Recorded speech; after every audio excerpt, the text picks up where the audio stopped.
안녕하세요. 저는 시어머니를 모시고 사는 30대 여성입니다.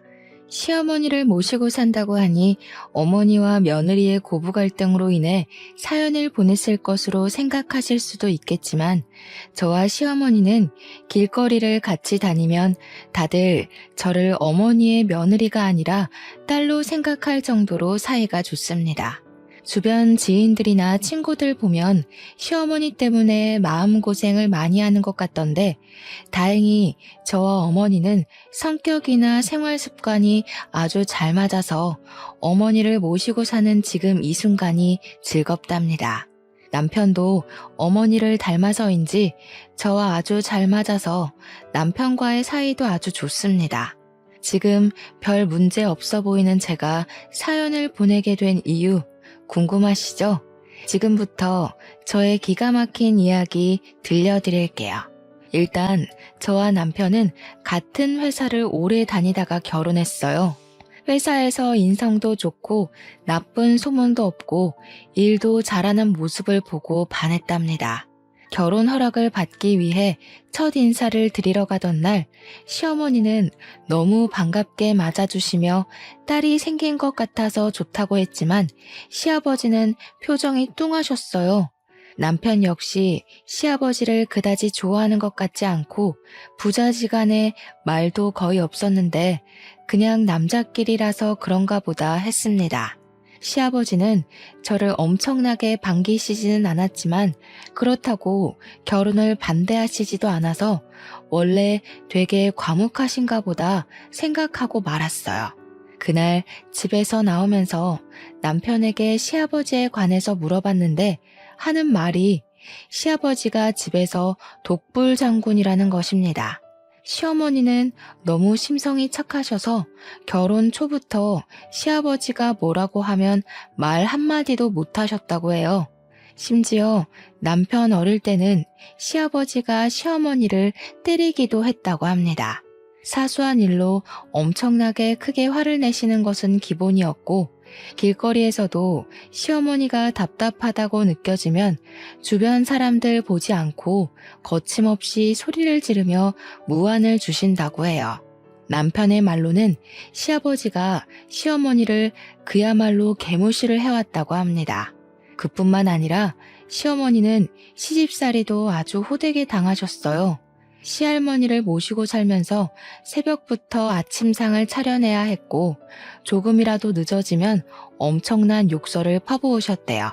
매일 집안일에 농사일까지 하느라 허리 한번 펼 겨를이 없으셨고 그래서 지금은 허리 디스크로 엄청나게 고생하고 계세요.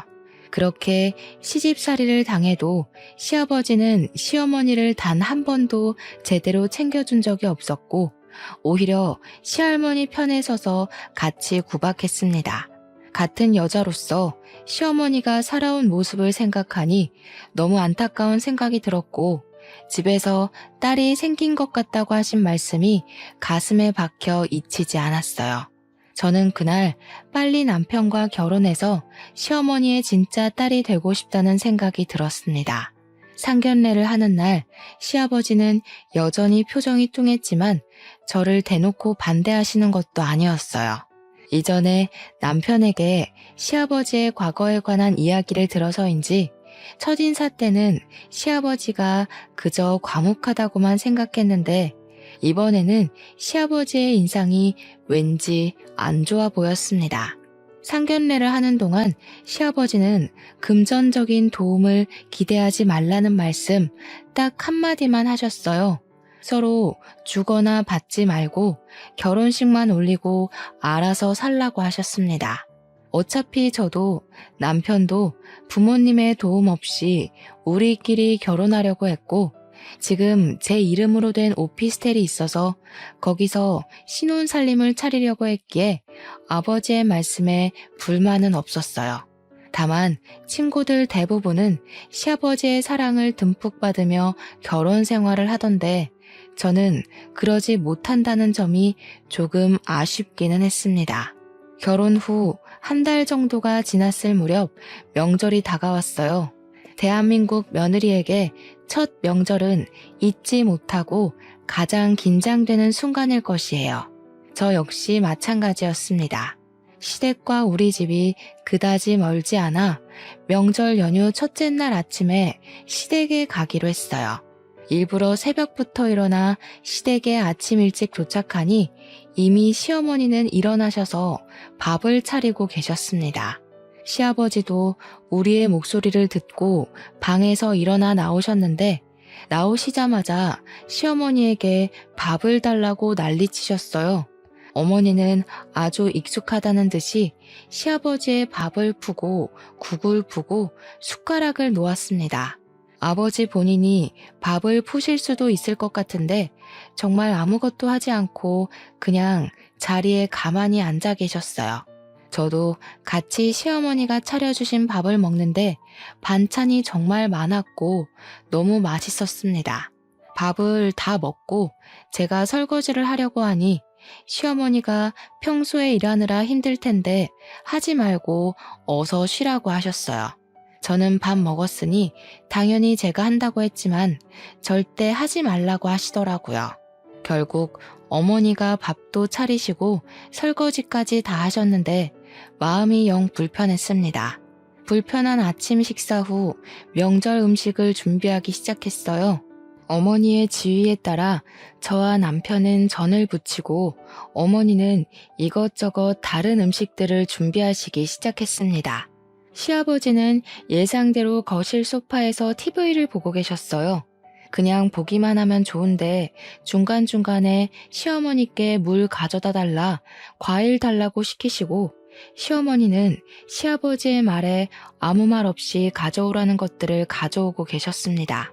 지금 음식 준비 자체도 정말 바쁘실 텐데 시아버지의 잔심부름까지 하시는 어머니의 모습을 보니 참 힘들어 보이셨어요. 저도 도와드리려고 했지만 어머니가 괜히 나서지 말고 전 부치고 있으라고 하셔서 조용히 앉아 전만 부치고 있었네요. 그렇게 한참 뒤 누군가가 시댁의 문을 열어서 나가보니 앞집에 사시는 할머니셨습니다. 할머니는 전을 부쳤는데 넉넉히 부쳤다며 한번 먹어보라고 하시며 가져오셨어요. 시어머니는 부엌에서 음식을 하시다가 잠깐 화장실에 가신 상태였고 시아버지는 반갑게 인사를 하며 어서 들어오라고 하셨습니다. 시아버지가 앞집 할머니를 보시며 아주 환하게 웃으시는데 결혼하고 처음 보는 모습에 신기하기도 하고 저런 모습으로 어머니를 대하면 참 좋겠다는 생각을 하고 있었어요. 야, 올 그리 멀뚱히 서 있어? 손님이 오셨는데 빨리 손님 대접해야지. 시아버지가 정확히 저를 보며 저에게 야라고 하시는데 기분이 썩 좋지는 않았습니다. 물론 나이 어린 사람한테 야라고 부를 수는 있다지만 그래도 제 이름 이예빈도 있고 며느리라는 호칭도 있는데 야가 뭔가 싶었어요. 기분이 상했지만 어찌되었든 집에 온 손님이니까 부엌에 가서 커피를 끓이고 과일을 깎고 있었습니다. 시어머니가 화장실에서 나오셔서 앞집 할머니가 오신 사실을 알고는 부엌으로 달려오시더니 저에게 과일 준비를 하고 있었냐면서 고맙다고 하셨어요. 저 사람이 화장실 다녀오느라 손님이 왔는지 모르고 이래서 나이 먹으면 아무짝에도 쓸모가 없다니까. 집에 여자가 둘이나 있는데 빨리빨리 과일 안 내오고 뭐해? 둘 다 느려 터져서는. 아버지, 사과가 저절로 깎이는 것도 아니고 좀 기다리세요. 그리 급하시면 아버지가 직접 하시면 되잖아요. 직접 하시지도 않으시면서 항상 말은 청산유수죠. 그리고 엄마한테 말 좀 예쁘게 해요. 지금 며느리도 있고 손님도 계시는데 엄마한테 그렇게까지 말해야 하겠어요? 지금 사과 다 깎았어요. 아이고, 제가 많이 늦었네요. 얼른 사과 드세요. 태민이도 어서 먹어. 시어머니는 시아버지와 남편이 싸울 것으로 보이자 사과를 후다닥 깎아서 가져가셨습니다. 며느리인 저도 있고 앞집 할머니도 있는데 시어머니를 향한 시아버지의 다그침과 호통이 참 불편했어요. 그나마 남편 덕분에 이쯤에서 끝이 나서 다행이라는 생각이 들었습니다. 시아버지는 앞집 할머니에게는 정말 상냥했어요. 세상 무뚝뚝한 시아버지가 저런 모습이 다 있었나 싶을 정도였다니까요. 시어머니는 그런 시아버지를 하나도 신경 쓰지 않고 부엌에서 계속 일을 하고 계셨고, 그러다가 점심시간이 되었습니다. 시아버지는 앞집 할머니와 다정하게 이야기를 나누다가 밥 먹을 시간이라며 어서 밥을 차리라고 시어머니에게 독촉했어요. 시어머니는 묵묵히 식탁을 닦고 반찬거리를 꺼내고 수저를 놓고 계셨고, 저 역시 시어머니를 도와 상을 차리고 밥을 푸고 국을 데웠습니다. 상이 다 차려지자 시아버지와 앞집 할머니는 나란히 자리를 잡고 앉았고, 남편 역시 자리를 잡고 앉았는데 표정이 굳어 있었어요. 지금 상황을 보면 꼭 시아버지와 앞집 할머니가 부부 같았고, 시어머니는 죄송하지만 이 집에서 일하는 가정부 같았습니다. 앞집 할머니는 시아버지 옆에 딱 붙어 앉아서 어머니의 국이 짜고 반찬은 싱겁다고 하셨어요. 요새 저 사람이 늙더니 간을 영 못 맞춰. 그래도 젊을 때는 음식 솜씨 좋아서 데리고 있었는데 이제는 늙어서 음식도 못하고 이제 내다 버려야 할까봐. 아예 이참에 저 사람 버리고 나는 우리 앞집 팔망구랑 새 살림 차릴까? 아버지, 제정신이세요? 무슨 말을 그딴 식으로 짓거려요? 그게 엄마 앞에서 할 소리예요? 야, 내가 농담도 못하냐? 어휴, 진짜 내 자식이지만 어쩜 저리 앞뒤가 꽉 막혔는지. 태민아, 그만해라. 아무리 그래도 밥상 앞에서 그렇게 어른에게 큰 소리 내는 것은 잘못된 거야. 엄마가 간을 못 맞춰서 그런 건데 뭘 그러니? 시어머니는 이 상황이 잘못된 것을 전혀 느끼지 못하시는 것처럼 보였습니다. 아니, 그냥 시아버지에 대한 일말의 기대도 없어 보였고 체념한 것 같았어요. 시어머니의 그런 모습을 보니 참 안타까웠지만 제가 대신해 드릴 수 있는 것이 없어서 참 서글펐습니다. 앞집 할머니는 밥을 먹고 그냥 가버리고 시아버지는 코앞에 할머니 집까지 굳이 데려다주고 다시 들어오셨어요. 시어머니가 상을 정리하시길래 제가 설거지를 하려 했지만 이번에도 역시 못하게 하셨습니다. 시어머니는 저에게 시댁에서는 절대 설거지하지 말라고 하시고 남편을 시키셨어요. 그 이후에도 시아버지는 어머니한테 명령조로 이야기했고 남편은 그런 시아버지의 모습을 아주 싫어하는 듯 보였습니다. 저 역시 시아버지의 행동과 태도가 영 이해가 되지 않고 너무 불편했어요. 그리고 다음 날, 명절날이 되었습니다. 우리가 일어난 지 얼마 되지 않아 친척들이 오시고 다 같이 차례상을 차리는데 여전히 시아버지는 시어머니를 무시하고 시어머니가 조금이라도 행동이 느리면 크게 뭐라고 하셨어요. 시어머니는 시아버지가 아무리 소리를 지르고 호통을 쳐도 항상 그래왔다는 듯이 아무 말도 하지 않고 시아버지의 말을 따랐습니다. 친척들 역시 마찬가지였어요. 친척 중에 누군가는 시아버지에게 너무 그러지 마시라고 할 법도 한데 아무도 그런 이야기를 하지 않았습니다. 시어머니 혼자 이리저리 종종거리며 시아버지와 그 친척들의 심부름을 하고 있었고 저와 남편이 시어머니를 도와드리려 했지만 큰 도움이 되지는 못했어요. 도와드린다고 저와 남편이 나섰다가 우리가 실수하면 시아버지는 시어머니에게 더 크게 뭐라고 하고 이런 모습을 보고 있으니 제가 다 민망하고 화가 났습니다.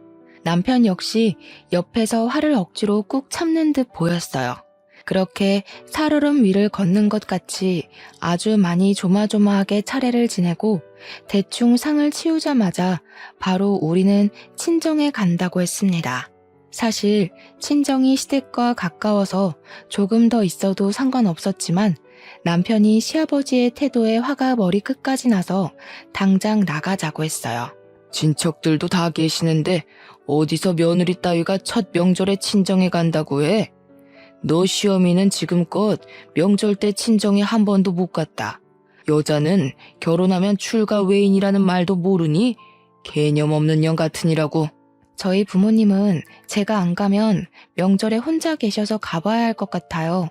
그리고 아버지, 아무리 며느리라도 개념 없는 년 같은 말씀은 삼가세요. 어디서 어른한테 말대꾸야? 어른이 있으라고 하면 그냥 있는 것이다. 도대체 네 시어미는 며느리 교육을 어떻게 하는 거야? 며느리가 친정에 간다는데 시어미라는 사람이 가면 안 된다고 교육해야지. 뭘 그리 멀뚱히 서서 구경만 하고 있어?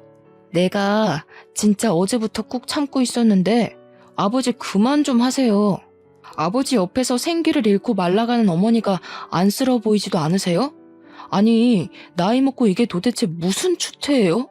왜 이렇게 자꾸 엄마를 사람들 앞에서 무시하시냐고요? 제발 이제는 엄마 좀 생각하세요. 그리고 이딴 식으로 하실 거면 안 사람한테 시아비 노릇하려고 하지 마세요. 내가 뭘 어쨌다고 그러냐? 남자는 하늘, 여자는 땅. 그런 말도 몰라? 너도 마찬가지야, 이 모저리 같은 놈아. 여자한테 휘둘려서 명절날 장인 장모한테 휙 가버리는 게 말이나 되는 소리냐? 지금 여기 친척들 다 계신 거 안 보여? 아버지 시대는 그렇게 살아왔을지 몰라도 우리 세대는 그렇지 않아요. 지금은 그러면 이혼당해요. 알겠어요? 아버지도 이제 정신 좀 차리고 사세요. 그리고 엄마, 우리 이렇게 먼저 가서 죄송합니다. 명절 끝나고 다시 올게요. 아니다. 사돈이 기다리시는데 당연히 가봐야지. 혜빈이 첫 명절인데 너무 고생했다. 어서 가보렴. 집구석 아주 잘 돌아간다. 하늘에서 조상님들이 보시면 얼마나 한탄하실고. 어휴, 멍청한 저 여편네가 자기를 닮을 멍청한 며느리를 들였구먼. 쯧쯧. 너 친정 가지 마. 가면 진짜 손모가지 부숴버린다. 시아버지는 제가 친정에 가지 못하도록 붙잡았지만 남편이 제 손을 붙잡고 시댁에서 나왔습니다. 저는 시댁에서 나오면서도 어머니가 걱정되었고 마음이 참 불편했어요. 남편은 제게 이런 모습 보여줘서 미안하다고 했지만 저는 남편도 너무 안쓰러워 보였습니다. 제가 본 시아버지의 모습은 그야말로 천상천하 유아독존의 아나무인이었어요. 그런 아버지에게 사랑하는 엄마가 당하는 모습을 보며 자라는 남편은 얼마나 힘들었을지 상상이 가지 않았습니다. 이런 말을 남편에게 하니 남편은 자신의 마음을 알아줘서 너무 고맙다고 했어요. 저는 남편에게 어머니의 진짜 딸이 되고 싶다고 했고 남편은 제 말에 눈물까지 글썽이더라고요. 항상 저에게는 최고의 남자였는데 그날만큼은 남편이 참 작아 보였고 꼭 안아주고 싶었습니다. 이렇게 긴장되었던 시댁에서의 첫 명절이 마무리되었어요. 명절이 지나고 나서 저는 종종 시부모님께 안부 전화를 드렸습니다. 시어머니는 회사 생활하느라 바쁠 텐데 굳이 안부 전화하지 않아도 된다며 무소식이 희소식이니 그저 너희끼리 잘 살라고 하셨어요.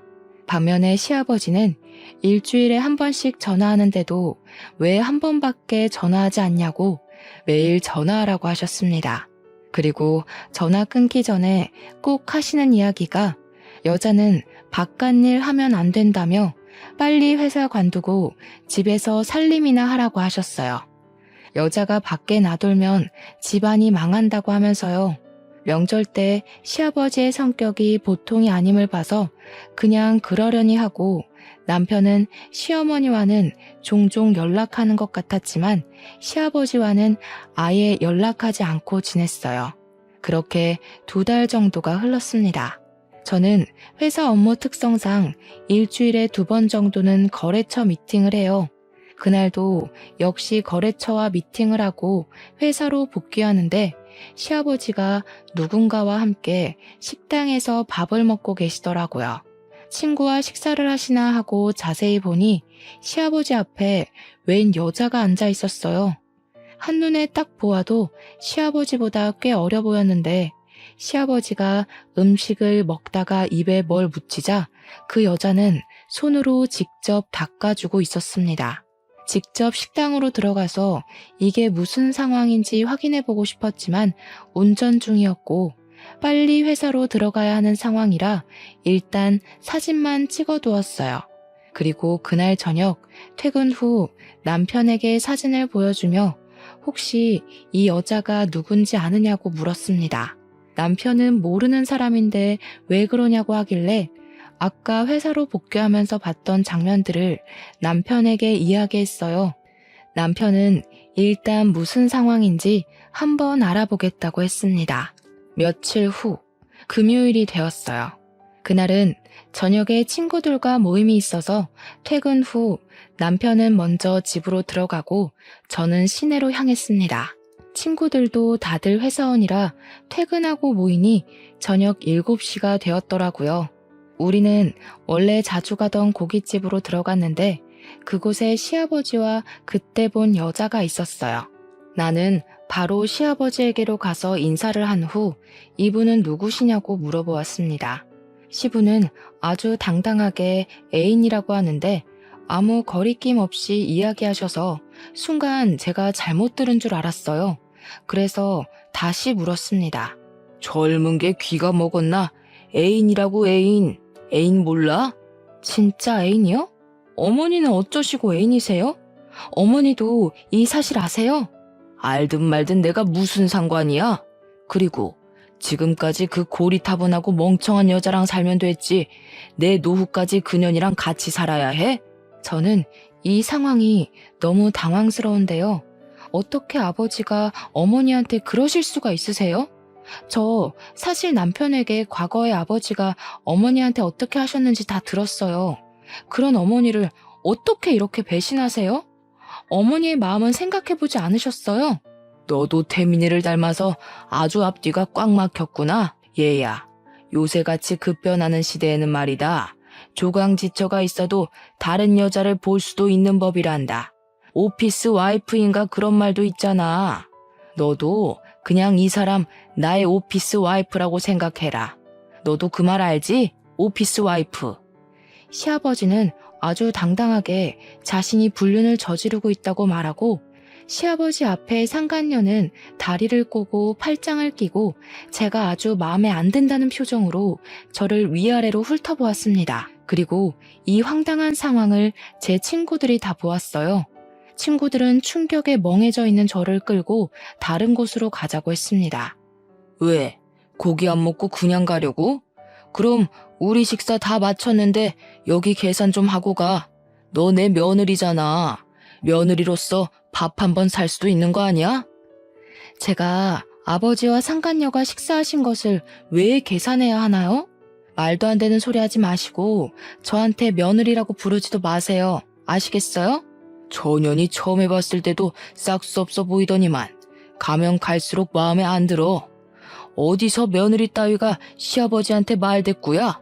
너 한번 맞아볼래? 이렇게 사람이 많은 이곳에서 아버지가 저를 때리시면 어떻게 될까요? 그리고 아버지는 이 나이 먹고 어머니를 두고 바람을 피우는 것이 뭐가 좋은 일이라고 그렇게 당당하세요?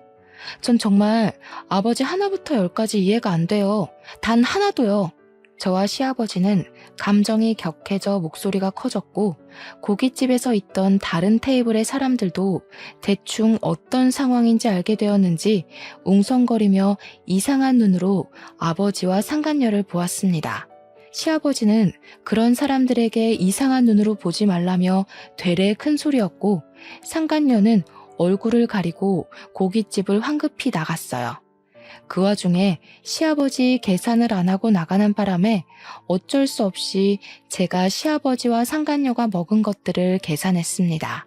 저와 친구들은 다른 곳에서 식사하는데 정말 밥은 하나도 안 넘어가고 술만 마시고 싶었어요. 시어머니를 생각하니 그저 마음이 답답하고 같은 여자로서 너무 속상했습니다. 그동안 그렇게 시아버지한테 무시당하고만 살았는데 말년에는 시아버지에게 배신까지 당하게 되었잖아요. 제가 본 시어머니는 너무 좋으신 분이고 정말 며느리도 딸처럼 생각하시는 너무 좋으신 분이신데 그런 분이 이렇게 시아버지에게 당하시는 것이 너무 화가 나고 분했습니다. 그날 결혼 후 처음으로 술을 많이 마셨고 결국 저는 친구의 등에 업혀서 집으로 들어갔어요. 다음 날 환한 대낮에 잠에서 깼는데 머리가 정말 깨질 듯이 아팠습니다. 남편은 그런 저를 위해 해장국을 끓이며 도대체 무슨 술을 그리 많이 마셨냐고 뭐라고 했어요. 저는 남편에게 어제 제가 본 것들을 하나도 빠짐없이 다 이야기했습니다. 남편은 화가 머리끝까지 나서 시댁으로 당장 가려고 했고 저는 일단 진정하라고 말렸어요. 남편이 시아버지에게 화가 나서 지금 당장 따지고 싶은 것은 당연했지만 시어머니가 이러한 사실을 알면 크나큰 충격을 받을 것 같았거든요. 아무리 나이가 들어도 남편에게는 여자가 되고 싶은 것이 여자 마음인데 한평생 같이 살아온 남편이 다른 여자와 바람이 났다는 사실을 알게 되었다면 제정신일 여자가 어디에 있겠어요? 이런 상황을 겪어보지 않아서 잘은 모르겠지만 아마 굉장히 자존심이 상하고 정말 서글플 것 같았습니다. 그래서 일단 참고 시어머니 없을 때 시아버지와 둘이서만 만나서 이야기하든 따지든 하라고 했어요. 남편도 제 말에 동의하고 일단 시아버지에게 전화를 걸어 우리 집으로 오시라고 했습니다. 저는 당연히 오지 않으리라고 생각했는데 웬일로 알겠다고 하고 바로 오셨어요. 남편은 시아버지를 보자마자 아주 크게 화를 내며 어떻게 엄마한테 그럴 수가 있냐고 엄마가 불쌍하지도 않냐고 했습니다. 시아버지는 저를 째려보더니 어떻게 어제 본 이야기를 다 자기 남편에게 다 말할 수가 있냐고 하며 오히려 저를 혼내셨어요. 저와 남편은 시아버지의 당당함과 뻔뻔스러움에 아주 기가 찼습니다. 남편은 당장 상간녀와 헤어지라고 하고 시아버지는 내가 진짜 사랑하는 사람이라고 하며 못 헤어진다고 하셨어요. 그리고 시아버지는 이런 이야기할 거면 다시는 집으로 초대하지 말라고 하며 씩씩거리며 나갔습니다. 저는 시아버지의 모습에 너무 화가 났어요. 저도 일이 화가 나는데 평생을 본 남편은 얼마나 화가 날까 싶었습니다. 제가 지금 남편에게 할 수 있는 일은 그냥 조용히 남편을 마음으로 위로해주고 지지해주는 일밖에 없었어요. 그날 후로 우리는 주말마다 시댁에 갔습니다.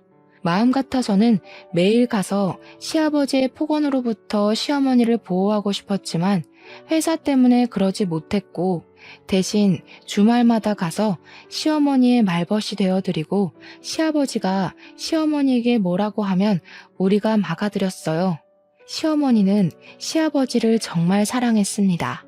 시아버지가 나갈 때마다 운전 조심하라고 신신당부를 하셨지만 시아버지는 그런 시어머니의 말을 엄청 귀찮게만 생각했어요.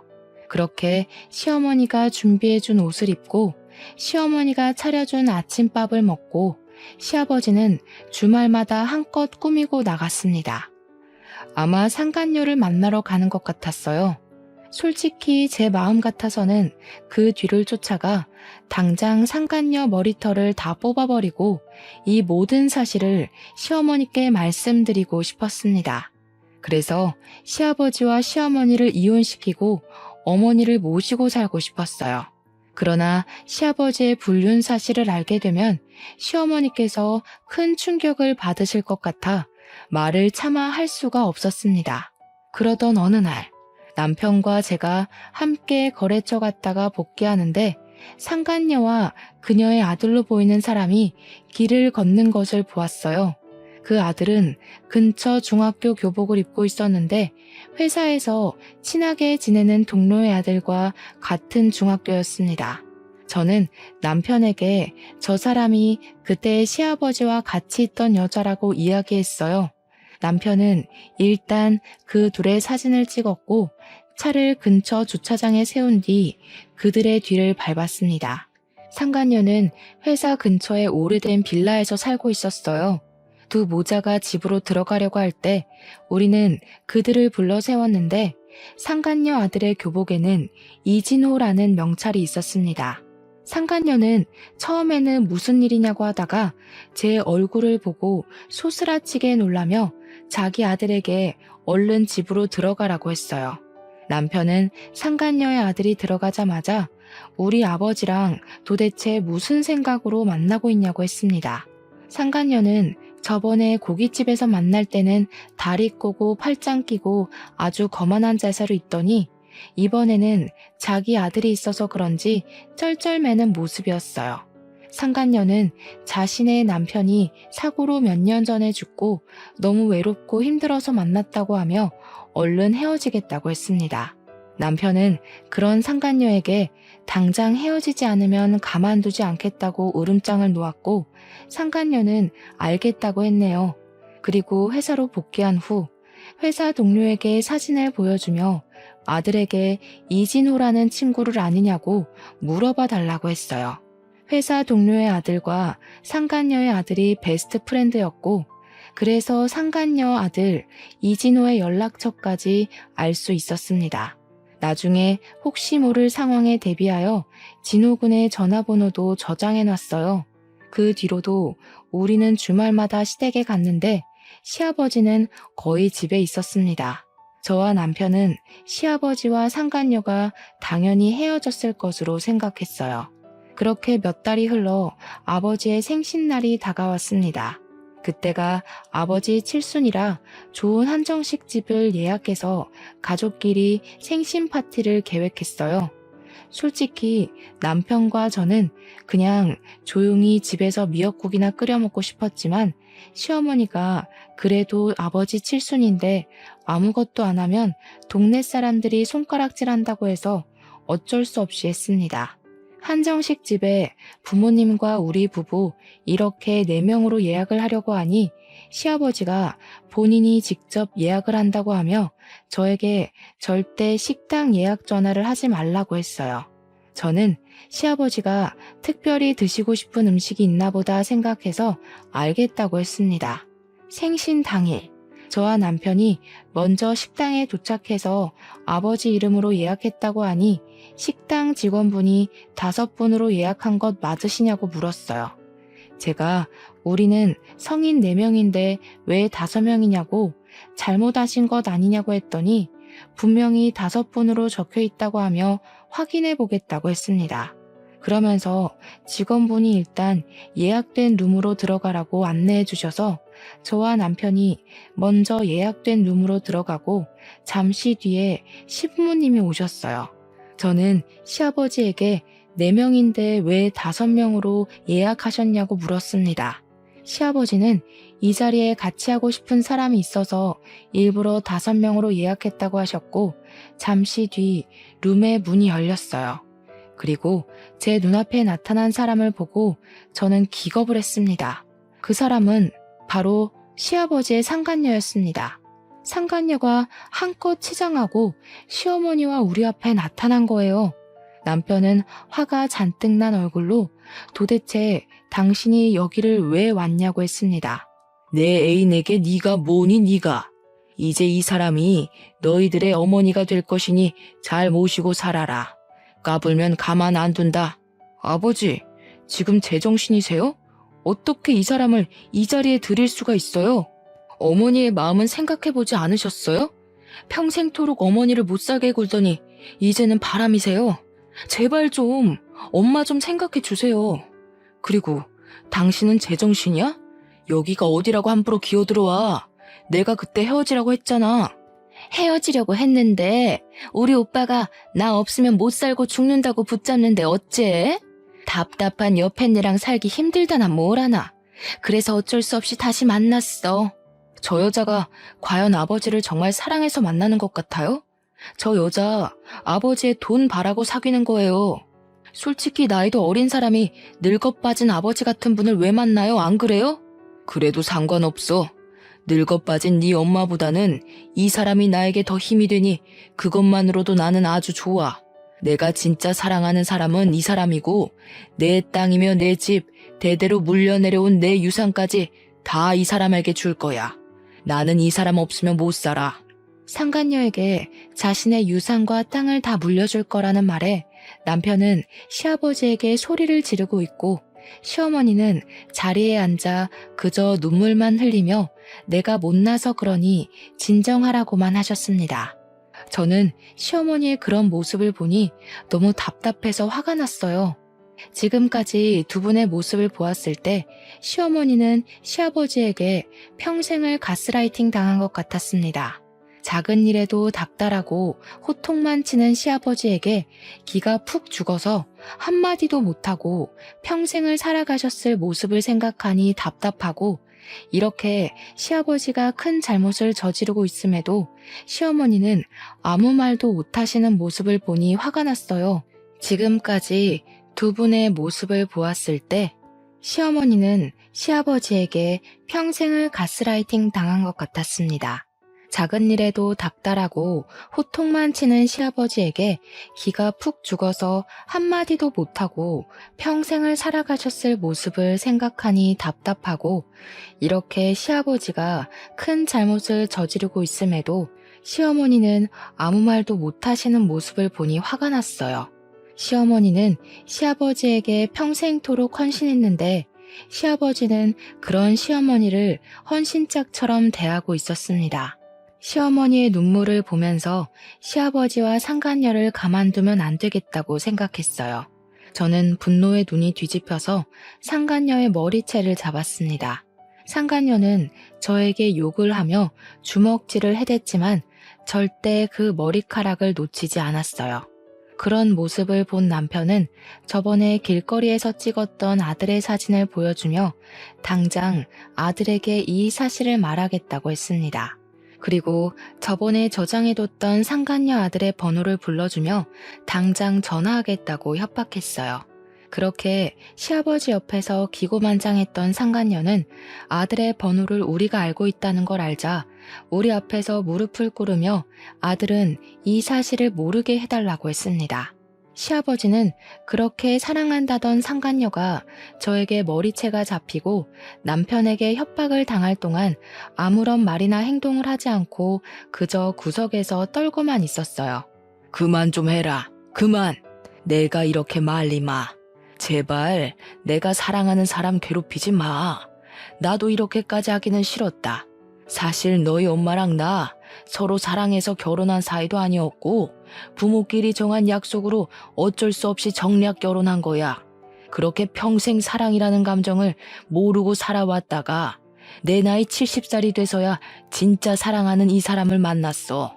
그러니 제발 이 사람 그만 괴롭히거라. 그럼 평생을 다해 아버지를 모신 엄마는요? 엄마의 인생은 어떻게 책임지실 거예요? 그렇게 엄마가 싫었으면 차라리 애초에 이혼하시던가 아니면 그렇게 힘들게 괴롭히지나 말든가요. 나는 그렇게 하면 너희 엄마가 나를 떠날 줄 알았어. 그런데 내가 아무리 싫은 소리를 하고 욕을 하고 심지어 때리기까지 해도 내 옆에 계속 있더구나. 아무튼 내가 미안하다. 정말 미안해. 아버지가 어머니의 인생을 망치셨으니 이제라도 어머니께 보상해주세요. 어머니와 이혼하시고 아버지 앞으로 있는 땅과 재산들 그리고 주택까지 전부 다 어머니 앞으로 넘기세요. 만약에 안 하시면 저희 당장 상간녀 소송에 이혼 소송할 겁니다. 그럼 위자료가 적지 않게 나올 건데 괜찮으시겠어요? 소송? 안 돼. 그건 안 돼. 소송 걸리면 우리 아들도 알게 되잖아. 절대 안 돼. 오빠, 그냥 이혼하고 땅이며 주택이며 재산들 다들 저 사람에게 넘겨줘요. 부탁해요. 상간녀의 말에 시아버지는 알겠다고 하며 다 넘기겠다고 했습니다. 저는 혹시라도 나중에 말이 바뀔 수도 있을 것 같아서 직원에게 종이를 가져오라고 하고 그 자리에서 다 넘기겠다는 각서를 썼어요.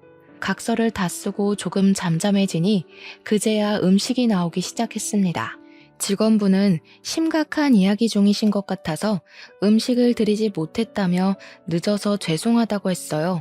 저와 남편 그리고 시어머니는 시아버지와 상간녀에게 둘이서 오붓하게 데이트 즐기라고 하고 그 자리에서 나왔습니다. 그리고 바로 시댁으로 가서 시어머니의 짐을 챙겨서 우리 집으로 모시고 왔어요. 시어머니의 짐을 챙기는데 이 집에서 몇십 년 동안 사셨지만 짐이라고는 옷 몇 가지와 화장품 몇 개밖에 없었습니다. 정말 그동안 아버지만을 위해서 사신 시어머니의 모습을 보니 너무 안타깝고 남은 생에는 제가 딸처럼 알뜰살뜰히 모셔야겠다고 다짐했어요. 이렇게 저는 어머니를 모시고 살게 되었습니다. 다음 날부터 시아버지의 땅과 주택, 재산을 다 어머니 앞으로 넘겼어요. 일단 어머니의 명의로 된 주택을 먼저 팔아버렸습니다. 만약에 그 주택을 계속 어머니 명의로 두면 분명히 시아버지와 상간녀가 그 집에 들어와서 살 것 같았거든요. 어머니는 자신의 젊은 시절을 보낸 집이라고 하며 파는 것에 대해 많이 아쉬워하셨지만 남편이 잘 설득하니 알겠다고 하셨습니다. 그리고 아버지의 재산을 확인해 보니 시할아버지께서 돌아가시면서 장남인 아버지 앞으로 꽤 많은 재산을 물려주셨더라고요. 재산들을 보니 어머니께서 평생 놀고 먹고 사셔도 충분한 돈이 나왔습니다. 그리고 바로 법원으로 가서 두 분의 이혼 신청을 했어요. 시아버지의 잘못이 확실하고 자녀가 이미 다 커서 분가한 상태라 1개월 만에 바로 이혼이 되더라고요. 그 후 어머니는 계속 우리 집에 계십니다. 솔직히 처음에는 어머니를 모시고 사는 것이 불편할 것 같았어요. 그런데 제발 좀 그냥 계시고 쉬시라고 해도 어머니께서 우리의 밥을 책임져 주시고 청소까지 해주시고 계십니다. 솔직히 이제는 시어머니가 아니라 그냥 엄마같이 편하네요. 어머니 본인은 한평생 일만 하고 사셔서 일을 안 하면 우울증 걸린다고 하시며 이것저것 챙겨주시는데 그저 감사할 따름입니다. 우리는 그런 어머니를 모시고 주말에는 같이 영화도 보러 가고 동물원도 가고 바다도 함께 다니고 있어요. 어머니는 그런 곳에 결혼 후 한 번도 가보신 적이 없다며 소녀처럼 좋아하십니다. 어머니가 좋아하시는 모습을 보면 다행이다 싶으면서도 한평생 고생만 하시고 사신 것 같아 안타까워요. 시아버지는 이혼하고 살던 집도 빼앗겨서 상간녀가 사는 집 근처의 모텔방에서 지내고 있습니다. 그러던 어느 날이었어요. 우리가 평소처럼 회사에 출근했는데 회사 동료가 웬 동영상을 보여주며 이게 사실이냐고 하더라고요. 보니까 예전에 고깃집에서 제가 시아버지와 상간녀를 보고 따지던 영상이었습니다. 다행히 저의 얼굴은 나오지 않고 시아버지와 상간녀의 얼굴이 제대로 찍혀 있더라고요. 당시 고깃집에 있던 손님이 동영상을 찍었고 이 동영상이 여기저기 퍼지면서 회사 동료들까지 알게 되었습니다. 이 동영상으로 인해 상간녀와 시아버지는 불륜을 저지른 사람들로 동네에 소문이 나서 집에서 나오지도 못하고 다니고 어쩌다가 나오면 손가락질을 받고 있어요. 상간녀의 아들 역시 정상적인 학교 생활을 하지 못하고 결국 자퇴까지 하게 되었다고 합니다. 한창 예민할 상간녀의 아들에게는 피해주기 싫었는데 그 소식을 들으니 조금 안타까웠어요. 그 뒤로 동네에서 소문으로는 상간녀가 진짜로 시아버지를 사랑해서 만난 것이 아니라 혼자 아들을 키우는 것이 힘들어서 재산이 있는 시아버지를 깨어서 편하게 살아보려고 한 것인데 시아버지가 모든 재산을 다 빼앗기고 빈털터리가 되니 상간녀가 바로 시아버지를 버렸다고 합니다. 상간녀는 시아버지와 대판 싸우고 도망치듯이 밤에 이사를 가버리고 시아버지는 시어머니와도 이혼하고 상간녀에게도 버림받았어요. 최근에는 모텔비도 내지 못해서 모텔에서도 쫓겨나고 근처 노인정에서 노숙자처럼 살고 있다고 합니다. 친정 부모님 역시 이 모든 사실을 알게 되시고는 저와 남편에게 정말 잘했다고 하시며 앞으로 시어머니를 잘 모시고 살라고 하셨네요. 이렇게 평생토록 시어머니를 무시했던 시아버지는 말년에 거지꼴이 되었고 시아버지를 모시고 살던 시어머니는 이제 우리와 함께 편안한 말년을 보내고 계십니다. 어제는 시어머니가 저의 손을 잡으며 남편 복은 없어도 며느리 복은 있는가 보다고 하시며 요새는 이전과 다르게 잠도 푹 잘 자고 몸도 한결 좋아졌다며 너무 고맙다고 하셨어요. 저 역시 시어머니의 손을 꼭 잡고 저는 이렇게 좋은 시어머니를 만나서 복받은 사람이라고 했습니다. 어머니와 나는 손을 붙잡고 마주보다가 왠지 모르게 갑자기 울컥해서는 눈물을 흘렸어요. 그 모습을 본 남편은 왜 둘이 손을 붙잡고 울고 있냐고 했지만 남편 역시 눈에 눈물이 그렁그렁했습니다. 우리 셋은 손을 잡고 눈물을 흘리며 앞으로 남은 인생들 행복하게 살아보자고 다짐했네요. 시아버지와 시어머니를 보니 인과응보라는 사자성어가 생각납니다. 사실 그동안 나쁜 짓을 저지른 사람이 불행해지는 경우를 거의 본 적이 없는 것 같아서 정말 이 말이 맞을까 싶었는데 이번에 나쁜 짓을 저지르면 언젠가는 벌 받는다는 사실을 정말 크게 느꼈어요. 시아버지가 그렇게 천상천하 유아독존으로 시어머니를 무시하고 살았는데 말년에 노숙자가 될 줄은 상상이나 했겠습니까? 그리고 시어머니 역시 그동안 자신의 의견, 생각 하나 말하지 못하고 처참히 정신적으로 밟히며 살았는데 이렇게 시아버지의 소나기에서 벗어나 마음 편히 사실 줄은 누가 알았겠고요. 저는 이 일로 인과응보라는 말을 마음에 깊이 새기며 앞으로 좋은 일만 하며 살아야겠다고 생각했네요. 여기까지가 얼마 전에 제가 겪은 기가 막힌 이야기입니다.